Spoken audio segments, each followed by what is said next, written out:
I'm coming off the back of a hideous academic performance that was both entirely avoidable and completely my fault.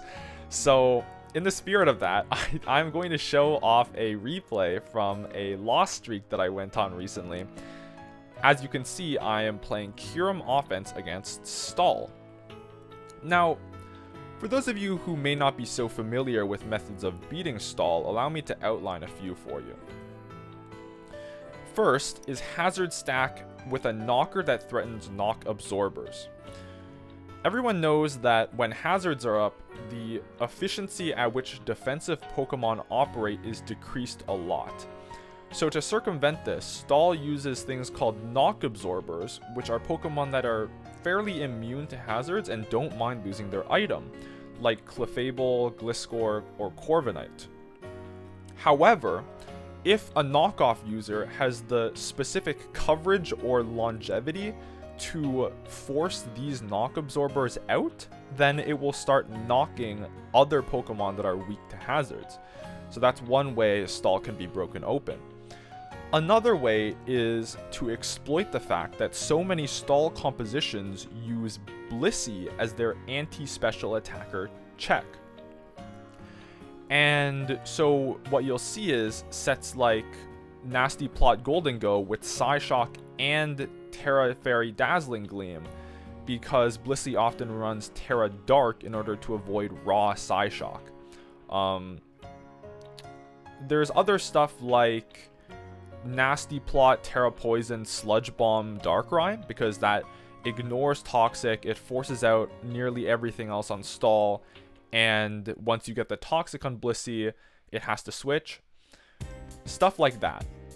Next, there's Immense Power. So you often see this kind of thing on Sun builds with stuff like Specs Walking Wake, which can actually brute force its way through a lot of stall checks. And then there's stuff like Terra Ice Blizzard Specs Kyurem that is supported by Slowking Galar and Hazard Removal. Finally, there's Setup Taunt. Stuff like Moltres Galar recently on Sticky Webs. That's those kinds of Pokemon have been effective. And you don't have to have Taunt necessarily, but you need to have a way to be immune to Stall's defensive disruption. Stall typically uses Toxic or, Burn or Status, maybe item removal, that kind of thing to slow down sweepers. And if you can circumvent those for even a short time, generally you can do a lot of damage. However, this is a Empo team from a while ago, a few tournament cycles ago, and it does not have these tools. I think I'm not going to delve too deeply into how the team is built, but I think that this may have been from a time where stall technology was not so well explored in this generation, and it was a safer bet to just rely on a single Kyurem with no support to break open stall. However, the problem here is I don't have a knockoff that threatens knock absorbers. My Valiant doesn't get through Clefable. I don't have an anti-Blissey special attacker. My Kyurem is Never Melt Ice and Terra Ice, so it can break through Blissey eventually, but I don't have hazard removal, which means Kyurem doesn't have enough time. And in terms of setup taunt, well, yeah. So this matchup is almost entirely undoable.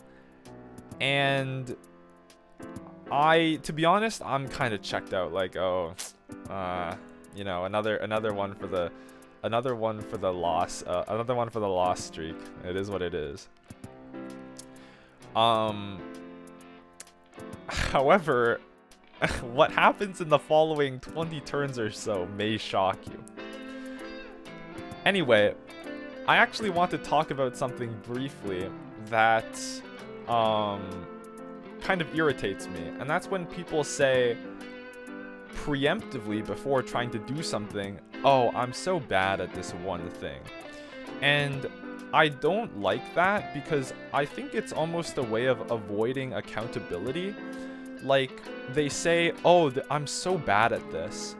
And it's almost an excuse to say, oh, because I'm so bad, whether or not I try, it doesn't really matter, and I'm not going to be fussed about the outcome because I expect to lose. And that kind of just pisses me off. Like, I don't really like that kind of attitude. And I can understand why people have it, because well, I'm not sure if it's always the case that those people have, like, esteem issues, but I think it's, and I've got no problem with saying, oh, I'm so bad at something retroactively, like after whatever has happened, but still, I just don't really like it when I hear